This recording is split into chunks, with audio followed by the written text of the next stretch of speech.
আজ 15ই আগস্ট, ৮০তম স্বাধীনতা দিবস।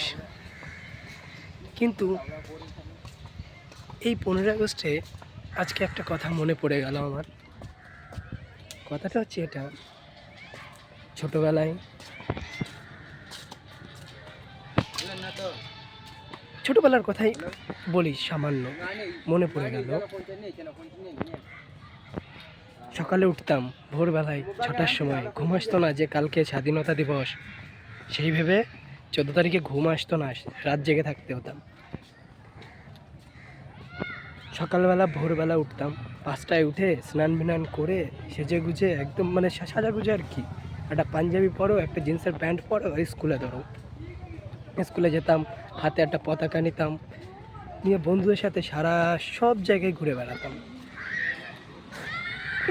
আর আজকে সেই কথাটা মনে পড়ে গেল। এই কর্ণাটকে আছি, কাজ করি। এখানে সেরকম একটা হই হুল্লো হয় না, কিন্তু তবুও আমি যেখানে কাজ করি সেখানে আয়োজন হয়। তাই সেটা আমি দেখলাম যে এখানে মাঝে মধ্যে অনেক জায়গাতেই আয়োজন করে, অনুষ্ঠান করে। ছোটোবেলার সেই কথাটাই মনে পড়ে গেল আমার, যে কী করতাম 15ই আগস্টের দিন। বন্ধুদের সাথে পতাকা নিয়ে সব জায়গায় ঘুরে বেড়াতাম, আনন্দ করতাম, হই হুল্লো করতাম।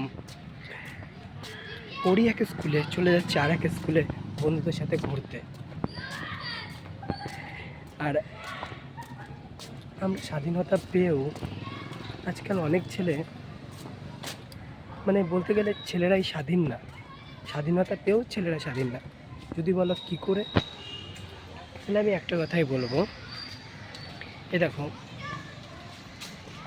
সাপোজ একটা এক্সাম্পল দিই, নিজেকেই এক্সাম্পল দিচ্ছি, এক্সাম্পল হিসেবে নিজেকেই ধরলাম আমি, যে চাইলেও বাড়িতে যেতে পারি না, কারণ কাজের থেকে ছুটি পাওয়াটাই মুশকিল। 12 ঘন্টা ডিউটির পরে মনে হয় যে ঘরে গিয়ে শুয়ে পড়ি। আজকেও কাজে গেছি, কিন্তু কি আজকে 15ই আগস্ট, তাড়াতাড়ি করে বেরিয়ে এসেছি, বেরিয়ে এসে একটু বেরিয়েছি ঘুরতে। কিন্তু এখানে সেরকম একটা কোনো আনন্দ জমজমাট হয় না, পুরো রোড ফাঁকা, দেখতেই পাচ্ছ, কোনো আনন্দ জমজমাট কিছুই হয় না এখানে।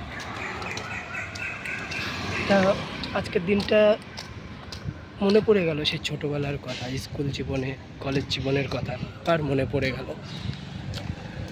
কিন্তু কি করব, এখানে করি কাজ, কাজের থেকে ছুটি পেলে তারপরেই না করব স্বাধীনতা দিবস পালন।